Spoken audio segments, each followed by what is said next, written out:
Morning. It's Wednesday, March 23rd, and this is day 1 of year 3, 731 consecutive rants. I think that might be a world record. I don't know. I don't know that anybody else does rants. And during these 2 years, which contained the last year of Donald Trump's presidency, many rants about his positions on things. And thank heavens that he was not reelected. And then we had the pandemic. The pandemic is probably why I continued to rant after the first rant. We have been trapped for 2 years, basically, in the house taking care of ourselves, making sure that we did not fall victim to Delta and Omicron. And now there's a new variant out, something like BA12, whatever. I guess they've run out of Greek letters with respect to the pandemic. But the pandemic kept us inside and it kept me ranting. So for those of you who appreciate my rants, I guess that's a good thing. And certainly it was a good thing for me. And I know I've told people many times about how long it takes me to do a rant. It's a 3-hour process at least, at the minimum, and some of them have taken 5 or 6 hours.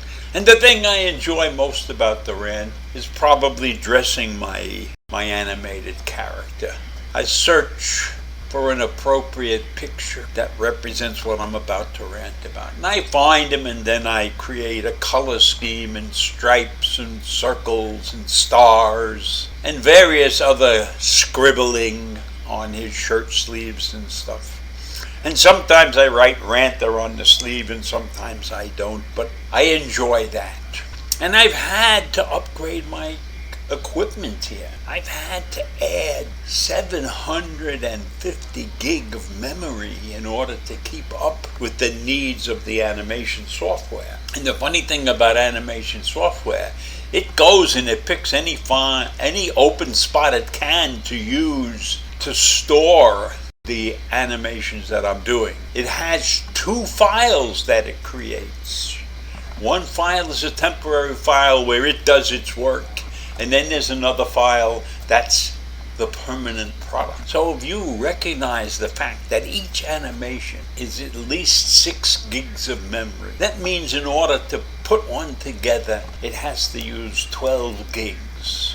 And then after a couple of days, I get announcements from my software that say, you're running out of space, you're running out of space. And then I have to go through my cleanup routine to find the spots that the software has chosen to use, because it's not very clear where it finds an empty spot. And then you see a tremendous mix of numbers and letters and everything, because it has to give everything it does a title, and the titles are like 18 or 20 characters long, So I search them out and I get rid of them. And that's how I keep this process going. And every day I'm looking for an article to speak about. As I do pandemic, I did Trump, I do the insane things that go on in this country, all the different rants. I particularly like one of the last rants that I did about this painting Guernica. And the terrible things that go on in the world, I'm on top of that. I watch all of it, and then I talk about some nonsense that goes on in the world also. So I've covered a wide variety of topics, and I hope I haven't bored you. But it's a challenge. It's a challenge every day to find something to rant about. But many times I go to sleep and I find it. Before I go to bed, I have found the next day's topic. So today's topic is really just about how I create the rants, how much work I've had to do, how many upgrades to my computer and everything.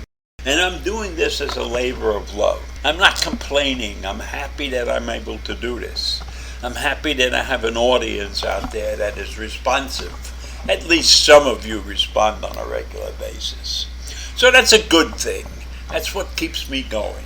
And it also keeps me on top of things because I'm involved in an event at the Y. Actually, 2 events every single week at the Y. One is the men's club, which I'm happy to chair the meeting, so to speak, and we have topics to talk about, and part of those, searching out those topics, are related to the ranting that I'm doing, so it's a 2-for-1 deal. And then I also take care of the current events every week. I moderate sometimes, and sometimes I just sit there and help the moderators, and I watch the pleasant faces on the Zoom screen. And what's happening at current events and the Y right now is it seems like everybody is getting back to the Y. They're having more people show up because the pandemic seems to be slowing down, even though B1227 or whatever her name is has shown up, and she's much more contagious than Omicron, they say, but it's not as lethal as Delta. So that's a good thing, and I want everybody to stay safe, and those who are immune compromised, they should be safer than the rest of us. I'm not rushing anybody to get back to the Y. I am going to continue to rant, I hope, because I think sometime in December of this year I'll reach 1,000 consecutive. Then I don't know what I'm going to do after 1,000 consecutive days. I guess I'll just keep going on until they put me in a box, and then I'll rant from wherever I end up. So that's what I want to tell you this morning. It's nothing earth-shaking. It's just the history of the rant. Most of you, I hope, have enjoyed them. I appreciate any comments you make. So that's it for this morning, and I'll see you tomorrow. Bye.